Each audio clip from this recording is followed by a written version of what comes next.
Assalamualaikum warahmatullahi wabarakatuh. Kami dari kelompok 4 akan menyampaikan materi mengenai etika dalam pengumpulan data. Perkenalkan, saya Laura Amanda Fioni, NIM 2019-12158. Sebagai moderator, teman saya Rini Setiawati, NIM 2019-12138, Hilda Julia Susna, NIM 2019-12154, Feniana Ningrum, NIM 2019-12158, Putri Amelia Damayanti, NIM 2019-12159, dan Yosefin Disareta, NIM 2019-12162. Materi yang pertama akan disampaikan oleh teman saya, Rini Setiawati. Berbagai metode pengumpulan data. Karena hampir semua metode pengumpulan data memiliki beberapa bias yang berkaitan dengan data tersebut, pengumpulan data melalui berbagai metode dan dari berbagai sumber akan menambah keketatan penelitian. Misalnya, jika respon yang diperoleh melalui wawancara, kuesioner, dan observasi sangat berkaitan satu sama lain, maka kita akan memiliki lebih banyak keyakinan mengenai ketepatan data yang dikumpulkan tersebut.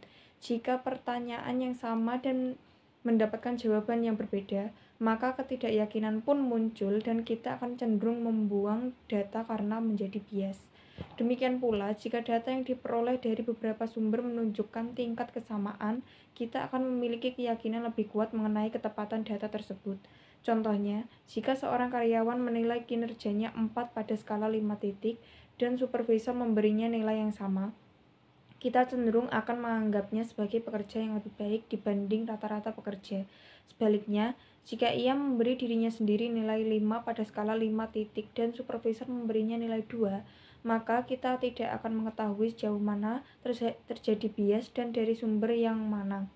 Karena itu, kolerasi yang tinggi di antara data yang diperoleh pada variabel yang sama dari sumber yang berbeda dan melalui beragam metode pengumpulan data memberikan lebih banyak kredibilitas pada instrumen penelitian dan pada data yang diperoleh melalui instrumen tersebut. Penelitian yang baik memerlukan pengumpulan data dari berbagai sumber dan melalui beragam metode pengumpulan data. Meskipun demikian, penelitian semacam itu akan lebih mahal dan memakan waktu. Implikasi manajerial. 1. Memerlukan konsultan untuk melakukan penelitian dan tidak melakukan sendiri pengumpulan data melalui wawancara, kuesioner, atau observasi. Selain itu, jika melalui wawancara harus mengetahui bagaimana memberikan pertanyaan yang tidak bias untuk mendapatkan jenis respon yang bermanfaat. Kedua, sebagai sponsor penelitian dapat memutuskan tingkat konsultan pada data yang ingin diperoleh berdasarkan kompleksitas dan kegawatan situasi.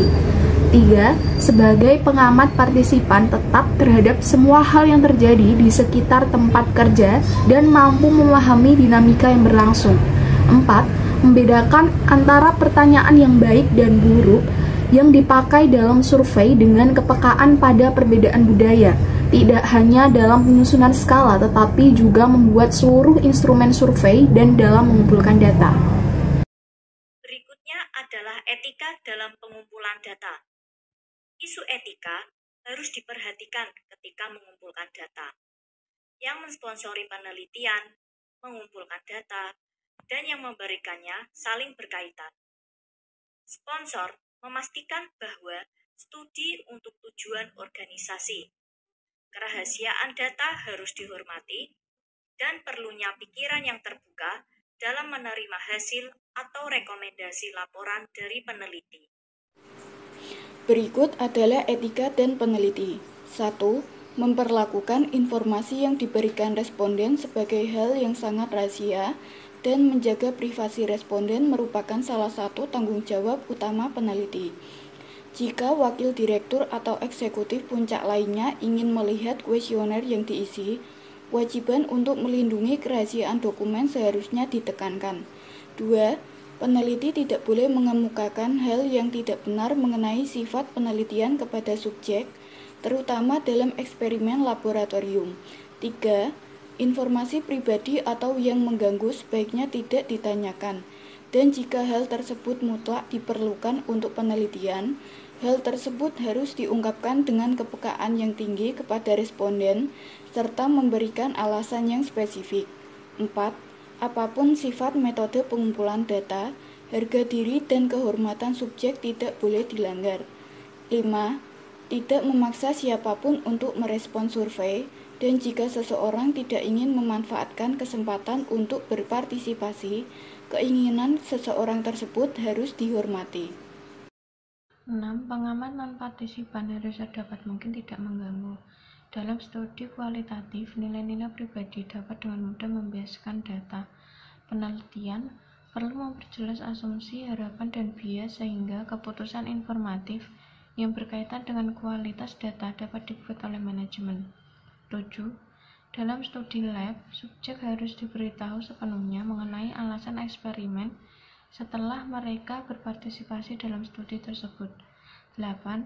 Subjek tidak boleh dihadapkan pada situasi yang mengancam mereka secara fisik atau mental. Penelitian harus bertanggung jawab secara langsung atas keamanan mereka. 9. Tidak boleh ada kesalahan dalam interpretasi atau distorsi dalam melaporkan data yang dikumpulkan selama studi. Perilaku etis responden. Yang pertama, subjek. Setelah menggunakan pilihan untuk berpartisipasi dalam sebuah studi, harus bekerja sama sepenuhnya dalam tugas yang diberikan, seperti merespon survei atau terlibat dalam eksperimen.